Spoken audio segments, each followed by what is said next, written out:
Esta es la primera tarea de comunicaciones. Se trata sobre la retroalimentación positiva y negativa, en donde tenemos este diagrama y tenemos que encontrar VO partido VI. Entonces, como sabemos, VE va a ser igual al voltaje de entrada más el voltaje feedback. El voltaje feedback va a ser igual a beta por VO. Y el voltaje E va a ser igual a el voltaje de salida partido A.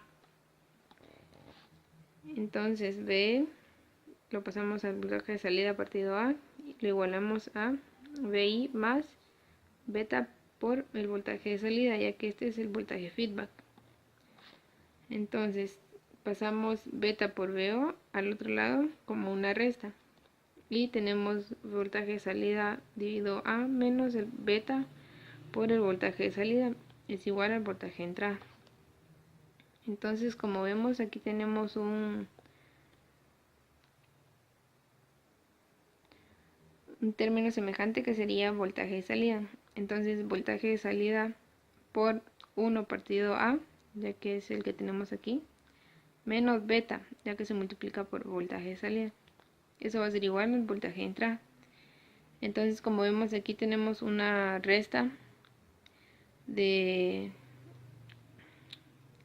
tenemos que 1 por 1 nos da 1 menos, ya que es el signo que tenemos aquí, A por beta partido A, ya que es este el que tenemos aquí abajo, por el voltaje de salida va a ser igual al voltaje de entrada. Como queremos encontrar VO partido VI, entonces este lo pasamos a este lado a dividir y este lo pasamos al otro lado, este arriba y este abajo.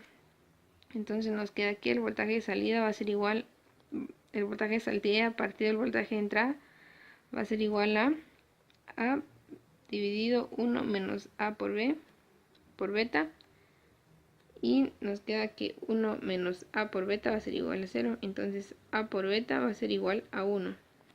Siempre nos tendría que dar eso. Eso es para la retroalimentación positiva. Luego nos pide hacer este diagrama y hacemos lo mismo. Voltaje E va a ser igual al voltaje de salida partido A, y esto va a ser igual a voltaje I menos beta por el voltaje de salida. Le ponemos menos ya que aquí tenemos este menos. Y operamos. Nos queda que el voltaje de salida partido del voltaje de entrada va a ser igual a A partido 1 más A por B. Entonces tenemos que A por beta va a ser igual a menos 1. Al darnos, luego tenemos este diagrama en donde el voltaje de entrada va a ser menos y el voltaje feedback va a ser más. Y volvemos a hacer toda esta operación y nos queda que el voltaje de salida dividido el voltaje de entrada va a ser igual a A partido menos 1 por A por beta. Entonces tenemos que A por beta va a ser igual a 1. En este tenemos que el voltaje de entrada va a ser negativo al igual que el voltaje de feedback. Entonces realizamos toda la operación, las operaciones que debemos realizar, y nos queda que el voltaje de salida partido del voltaje de entrada va a ser igual a A dividido menos 1 menos A por beta. Entonces nos queda que A por beta va a ser igual a menos 1.